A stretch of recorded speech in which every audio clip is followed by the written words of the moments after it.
we'll go to the module 4, that is strain energy. What is strain energy means? So whenever external force is applied to any body, it undergoes certain deformation. If the system is in elastic limit, due to the applied load, there will be some work done in straining the body, and that work done will be stored as an energy in the body, and that energy we call it as a strain energy. And always the strain energy is equals to work done. Strain energy we are denoting by letter U. Work done means what? Always we assume that the load applied is gradual. That is force into deformation. That is P into deformation is delta L. But as the load is gradually applied, usually the load will be, that is average load. Average load means it is gradually applied means it increases from 0 to say P. So average load means it is 0 plus P by 2, that is nothing but P by 2 into delta L. So this is work done. So that work done is always stored as energy in the body, and that energy we call it as a strain energy. Now let us calculate the expression for strain energy due to some elastic systems. First let us calculate the expression for strain energy if the body is subjected to axial loading.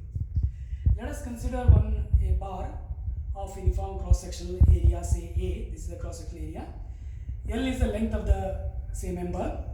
See, the P is the axial force acting on the axis of the beam. As a result of this P, there will be some change in length. Let us call that delta L. So therefore, strain energy is equals to, we know that it is a work done. The strain energy is denoted by letter U, and work done is half P into delta. Actually, it is force into distance. But why we take half means it is gradually applied load. So it is 0 plus P by 2, that is nothing but P by 2. So into delta L, that is change in length. So, but you know that delta L is equals to, it is PL by AE. Whenever a body is subjected to axial force, the change in length will be given by PL by AE. So therefore, if you substitute this is U is equals to, you know that it is 1 by 2, it is P as it is, delta L is again it is PL by AE. So therefore, if you simplify this will become P square L divided by 2E.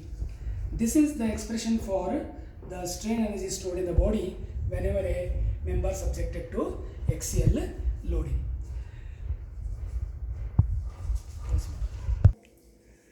So after calculating the strain energy due to axial loading, now let us go for strain energy due to bending moment or flexural loading. So for example, now let us consider a small part which is subjected to bending moment M. Let the small length be dx. Let d theta be the angle subtended by this arc at the center.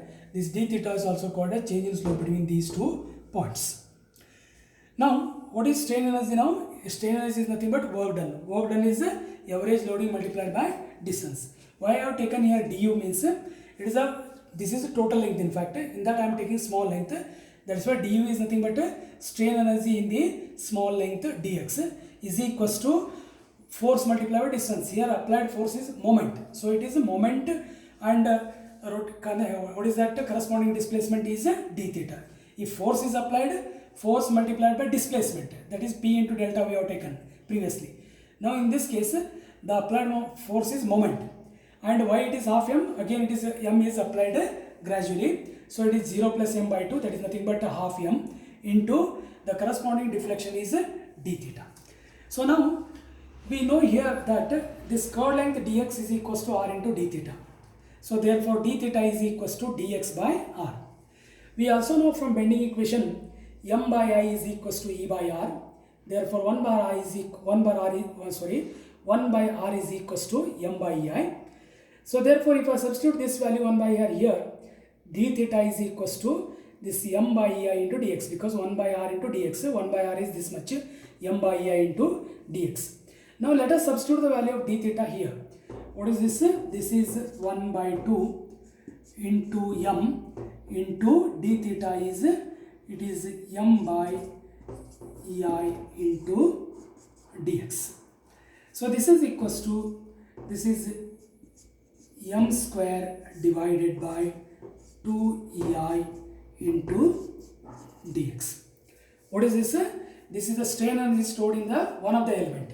Now if I want to get the total strain energy in the total length, so therefore this total strain energy, we call it as here U, is equals to, you have to integrate between 0 to L.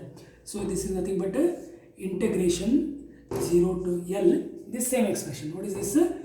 This is m square divided by 2 EI into dx. This is the expression for total strain energy in a member when it is subjected to bending moment or flexural loading. Now let us have the expression for strain energy due to shear force. Let us consider one elemental length, small length out of the total length L. So now shear force means the force which is acting tangential to the surface. Now let us say that this is the shear force applied on this surface. For equilibrium of this part, if the force on this surface is upward, the force on this surface will be downward. So because of this force, you know that the body gets distorted like this, which is shown with red color. The angle of distortion say be d theta, and this is the change in length. Angle is d theta, but whatever the displacement is taking place, it will be delta. So now if you write the expression for this strain energy, what is strain energy? The strain energy equals to work done. Why I am writing du means it is strain energy stored in the small element is equals to average force multiplied by deformation. Average force again 0 plus, always the force applied are gradual we take. That's why it is average force 0 plus f by 2, that is nothing but f by 2 into delta, that is delta is the deformation. Here before going to this, what is this delta? That is deformation. So if you take this as a triangle, you know that with respect to d theta, this is opposite side, okay, and this is adjacent side. Now this opposite side by adjacent side, that is delta divided by dx is equals to tan d theta. But for smaller values of d theta, tan d theta can be taken as directly d theta. From this triangle, therefore we can say opposite side by adjacent, that is delta by dx is equals to d theta. Therefore delta equals to, we can write here dx into d theta. Now we are writing here, therefore 1 by 2 f into dx into d theta.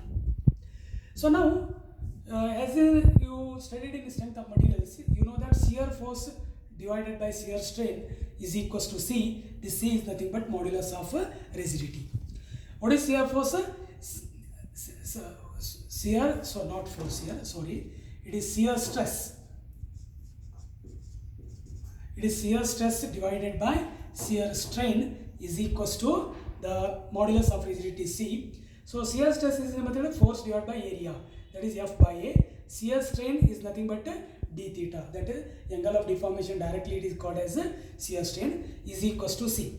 Therefore d theta is equals to, it will become F by A into C, where F is the shear force, A is the cross-sectional area, and C is the modulus of rigidity.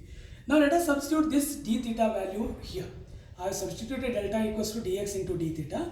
Now if you substitute d theta equals to f by ac, this f by 2, this dx I will keep it here, d theta is f by ac into dx.